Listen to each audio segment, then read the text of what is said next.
কংগ্রেসের লোক থাকবে না বলতে, এটুকু আমরা বলতে পারি। ফের মন্তব্য করে বিতর্কে জড়ালেন আরেক তৃণমূল নেতা। এবার বিতর্কিত মন্তব্য করলেন পূর্বস্থলী উত্তরের তৃণমূল বিধায়ক তপন চট্টোপাধ্যায়। 11ই মার্চ কাটোয়ায় তৃণমূলের এক কর্মী সভায় কংগ্রেস সম্পর্কে তিনি এই মন্তব্য করেন।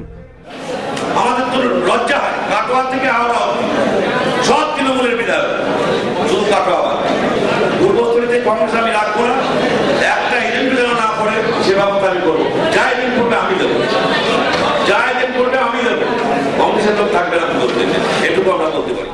এই কর্মী সভায় উপস্থিত ছিলেন মন্ত্রী স্বপন দেবনাথ এবং বর্ধমান পূর্ব লোকসভা কেন্দ্রের তৃণমূল প্রার্থী সুনীল মণ্ডল।